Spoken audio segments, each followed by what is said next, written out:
जय हिंद साथियों, मैं चंदा। आज हम क्लास 6 के हिस्ट्री का चैप्टर नंबर 4 जो है क्या बताती है किताबें और कब्रें, इसके बारे में जानेंगे। तो पिछले दिन हम पार्ट 1 में पढ़े थे वेद का प्रकार।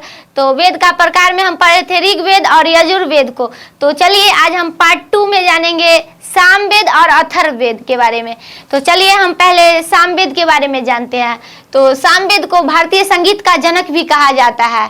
तो चलिए देखते हैं। सामवेद का अर्थ होता है गान या संगीत। उसके बाद अब सामवेद के गाने वाले को क्या कहा जाता है, इसके बारे में जानते हैं। तो सामवेद के मंत्रों को गाने वाला को उद्गाता कहा जाता है। उसके बाद अब देखेंगे सामवेद में सामवेद 2 प्रकार के हैं।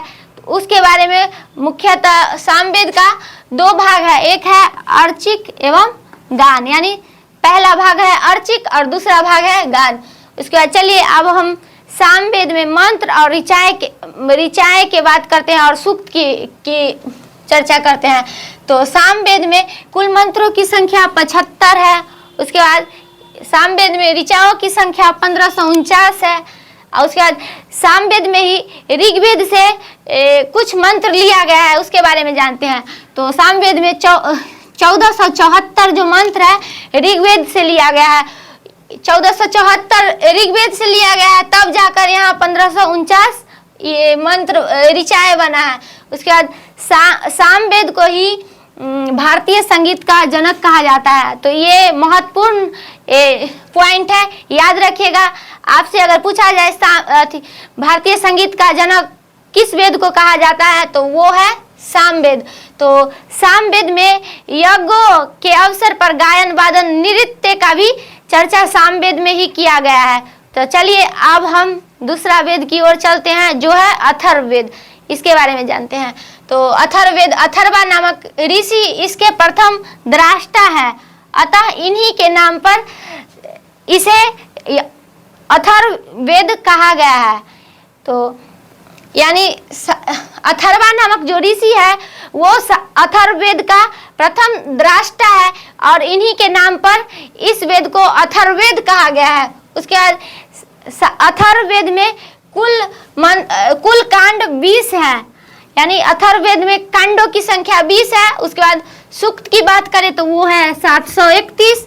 और उसके बाद तथा मंत्रों की बात करें तो मंत्र की संख्या है 5987। तो सामवेद में कांड 20 है, उसके बाद सूक्त 731 है। उसके बाद मंत्र की बात करें तो वो है 5987। तो याद रखिएगा। उसके बाद चलिए अब हम इस वेद में जीवन के अधिकांश मंत्र लौकिक जीवन से संबंधित है, यानी अब इस वेद के विषय की बात करें तो वो अधिकांश लौकिक जीवन से संबंधित है। तो देखते हैं लौकिक जीवन क्या होता है इसके बारे में। तो लौकिक जीवन जैसे जादू टोना हो गया, उसके बाद तंत्र मंत्र हो गया, उसके बाद औषधियों का वर्णन, ये सब अथर्ववेद में ही दिया गया है। जितना जो तंत्र मंत्र, जादू टोना और भी विभिन्न प्रकार की जो औषधियों का वर्णन मिलता है वे सब अथर्ववेद में ही मिलता है। उसके बाद अथर्ववेद में 2 जगह का भी उल्लेख मिला है। तो पहला जगह है मगध, उसके बाद दूसरा है अयोध्या। उसके बाद अब जानते हैं, चलिए इस वेद के कुछ महत्वपूर्ण पॉइंट की ओर।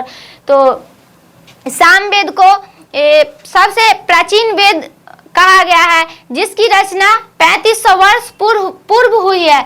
उसके बाद सबसे नया वेद जो है वो है अथर्ववेद।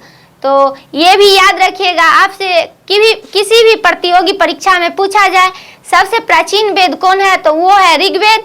उसके बाद सबसे नया वेद कौन है तो वो है अथर्ववेद। तो चलिए अब हम ऋग्वेद के भाषा को जानते हैं। तो ऋग्वेद की भाषा है प्राक संस्कृत या वैदिक संस्कृत। तो इस वेद में मवेशियों, बच्चों और खासकर बच्चों में जो पुत्र होता है और घोड़ों की प्राप्ति के लिए लोग बहुत प्रार्थनाएं करते थे। तो चलिए